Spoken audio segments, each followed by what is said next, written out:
Allez, go! Nous sommes le 7 février 2019. On se les caille, mais on va se réchauffer un peu avec la livraison de ce magnifique P51D Mustang Dagored.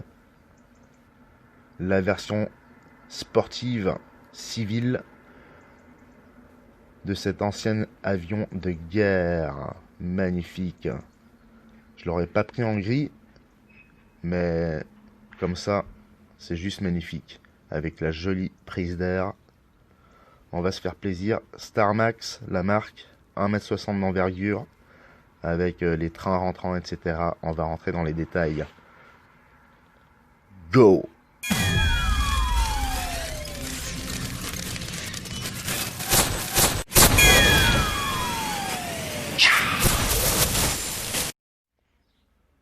C'est parti, nous sommes 9 jours plus tard.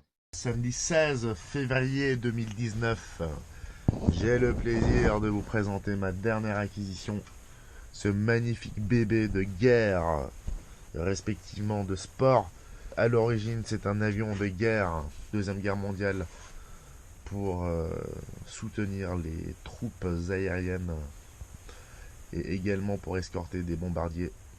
Cet avion étant lui-même un chasseur et chasseur-bombardier.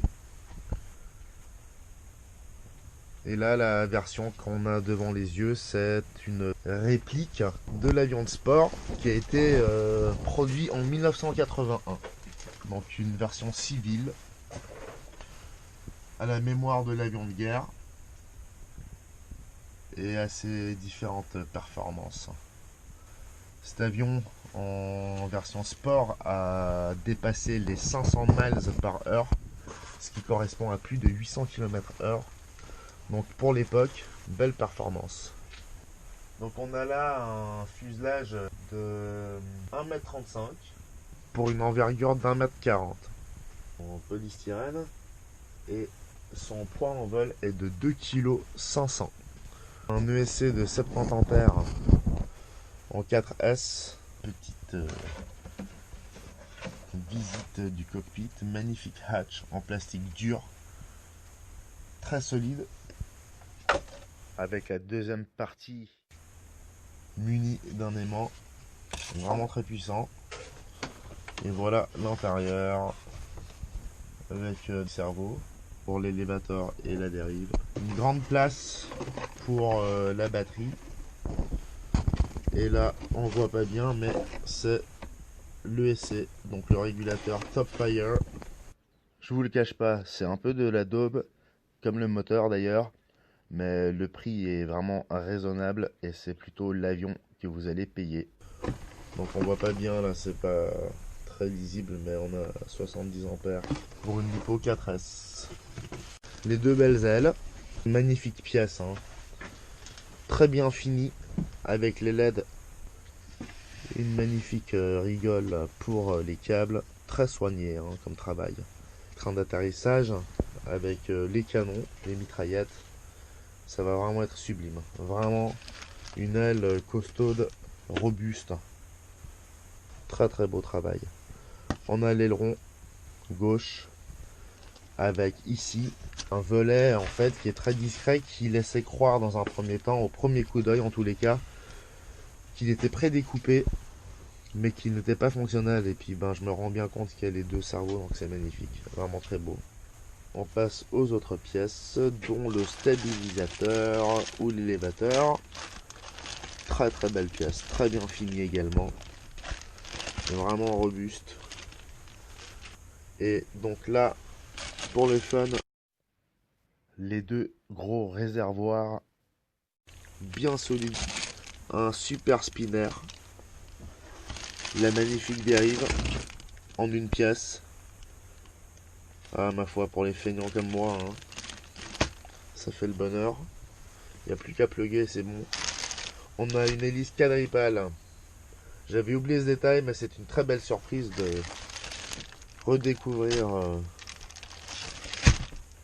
cette chose là. On a là de la déco qui correspond à des missiles. Voilà le support hélice, bien gros. Quelques petites pièces auxiliaires, les vis, les tringles, et c'est tout. Franchement, on peut pas faire plus simple. Alors là, on est sur la marque Starmax qui propose des manuels vraiment super bien faits, avec de belles illustrations, très claires. C'est pas la vieille photocopie toute noircie. Et ça fait penser au manuel du Pete Python, le fameux biplan jaune, le Top RC Hobby. Tout l'assemblage est illustré par de belles photos. C'est vraiment magnifique. Il te montre même les outils qu'il faut utiliser. Voilà, je crois que ça va être monté rapidos. On a un récepteur qui est prêt à l'emploi. On fera les derniers réglages de stabilisation. Et c'est parti. Si on veut ajouter un pilote ou une pilote, un hatch en pièces détachées pour permettre l'introduction.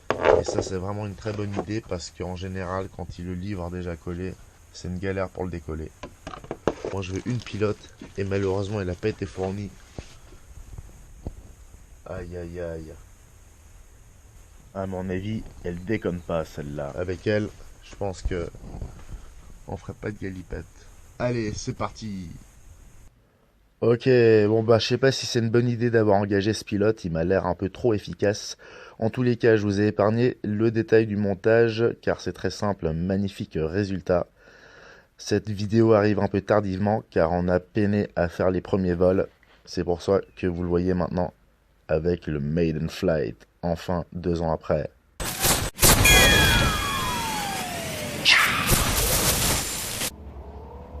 Allez go, nous sommes le vendredi 13 novembre 2020 en espérant que cela nous portera chance puisque nous faisons une nouvelle tentative d'envol avec ce magnifique P51D Mustang Dagored.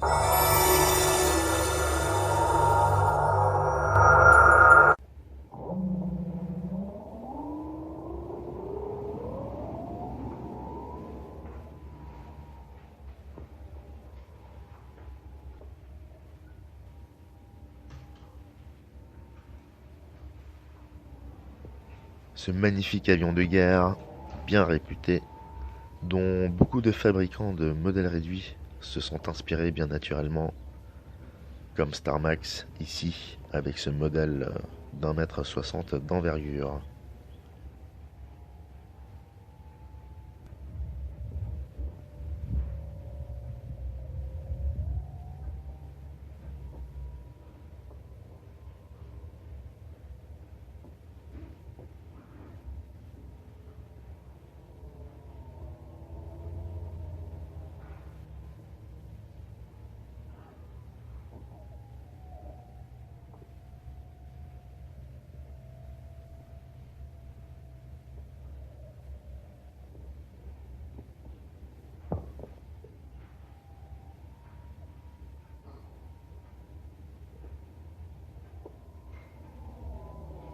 Ok, cool, ça a l'air de bien se passer.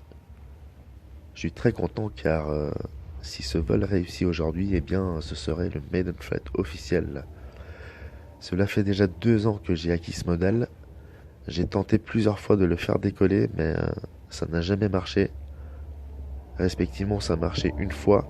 Le vol a duré 1 minute et demie, je pense, avant d'avoir été obligé de redescendre d'urgence à cause d'un problème d'équilibre.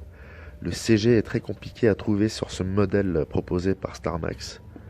Magnifique réplique malgré tout, mais j'ai passé du temps pour trouver le bon équilibre. L'avion vole en 4S à la base, mais une lipo 5 cellules, c'est le minimum, et j'aurais même tendance à essayer une 6S.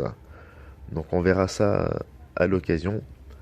Pour l'instant, on se contente de ce Maiden Flight, car c'est un miracle presque, dirais-je, d'avoir pu m'envoler.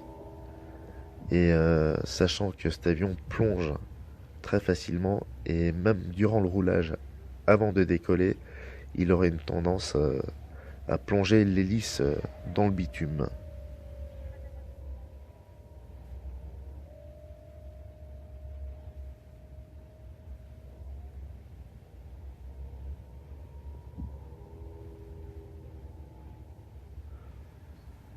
J'ai donc embarqué une lipo 5 cellules 3300 mAh.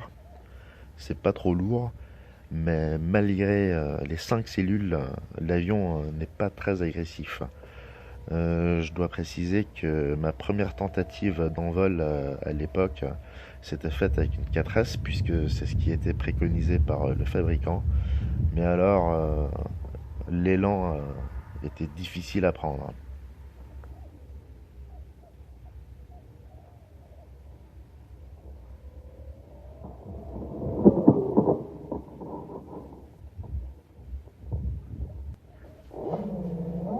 Ok, ben c'est cool, j'ai le plaisir de vous confirmer que ceci est le Maiden Flight officiel. C'est enfin réussi. Il m'a toutefois fallu décoller en côte pour être sûr qu'il ne plonge pas. Donc voilà, c'était la solution. Merci pour le visionnage. Restez accrochés, abonnez-vous, le pouce en l'air et n'oubliez pas la cloche de notification. Nice. À bientôt et merci.